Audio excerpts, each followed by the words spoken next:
Hey YouTube, yeah, so bit different. This is a public information film for anyone who's got a Yamaha DD55 drum kit.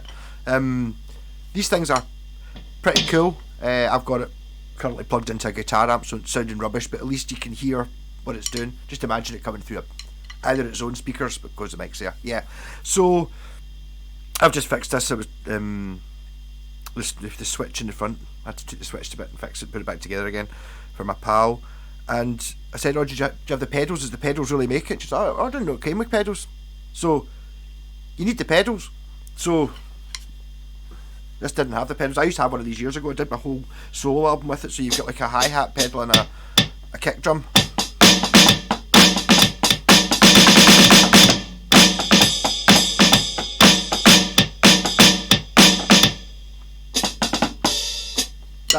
Them. So you can make the pedals. I looked them up, they're 50 quid for the two of them. So this is, you're looking at the box down there, that's a bizarre one pointed to my, yeah. So that's when you're holding that in, you get the closed hat. I know that you can hear the drum, the physical noise of the drum hitting the rubber.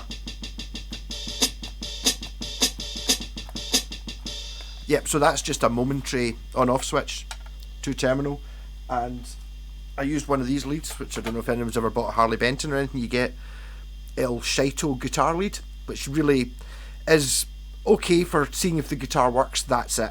They're terrible. But this isn't taking an audio signal, this is just taking a pulse, so fine. So basically one of these cut in half got me this, and that's a wee I don't know, it's like a tobacco tin type thing, something like that. And then show you the gubbins on the inside. You just take the two wires that were inside the cable and then solder them onto the two terminals there. Drill a hole, sorted, and it works surprisingly well. You just stick it in the ground and it's like, seems to trigger every time. So that one was easy. That doesn't work in the right hand one, the kick drum one. The kick drum one is, this is Mark 1. Well, I don't know if there's any point in doing it any different than this. So yeah, it's not exactly a refined piece of engineering, but if you look up in that corner there, you'll see on eBay, you just got like a disc piezo is it called, which I bought a bag of them. Obviously you can see it's 159 there for one. I think if you go, I'm sure if it was like, you know, 3 quid for 10 or something like that, you buy a bag of them. But that's how this trigger works. This isn't a switch, it's a piezo. So all I've done there is I took the other end of that same crappy guitar lead, and then I put the two wires onto the two wires that come off the piezo. That's you just see I put it there. It's, the piezo is just taped to the top of this piece of wood with this orange tape, and then the top is just pins like that. So when you hit it, the original plan was you would put your foot on it. I tried just having 2 bits of wood, it didn't really work. My plan was you put your foot here and it would hold it and then tap it like that, which works there. But when you actually try and do that on the ground, it's bad triggering. Do you know what I mean? So what you do is you just hit the end of it. So on the ground, I'm just hitting it with my foot like that, and it seems to trigger absolutely perfectly. I've not it's miles better than the pedal that came with the original one that I had years ago. It was a sort of rubber thing. That's pure perfect though.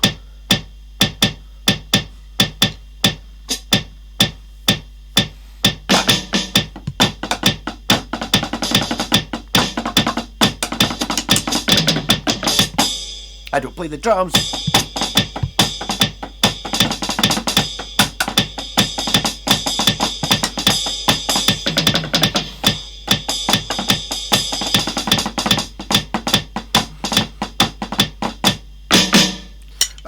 These things are the thing about this kind of kit as well, it's not really a drum kit, it's just this, and you can actually pick up the unit relatively cheaply. It's when you get you need the pedals. Without the pedals, it's just arms. That's not playing the drums, you know. You need to be able to do that. I'm obviously, if I can find one cheap enough or anything else I can trigger by building another one of these things. As I said, the piece, it consisted of 2 bits of wood, a bit of tape, 1 guitar lead, and then that piezo thing. So it's like about a fiver to do both pedals all in if you don't have any things lying about to use. So there you go. And the principles of playing the drums is one of those things that even if you've got no really intentions of recording or playing the drums, having something like this, if you pick it up, see, just spending a couple of hours messing about with it, working out how drums actually work. You know, the way you've got a kick drum and then the hi-hat and the snare, they're there. So although you're not, technically playing the drums, if you know the principles of roughly how to do it, maybe not get good at it, but know how to do it, it makes playing all the other instruments much more sense. And you sort of, especially if you're a bass player, you suddenly realise, all right, hold on, I get it now, why you do that and when I play here, because drummers can't play in that bit, so I can, and all that.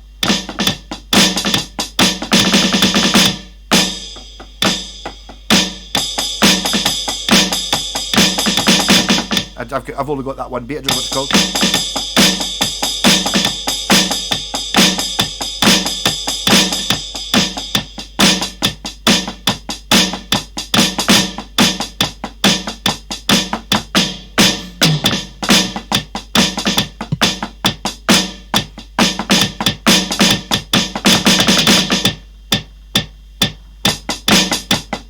Really the kick drum. I need to work out how to make some sort of trigger that just does a kick. Imagine that playing acoustic guitar, you know what I mean?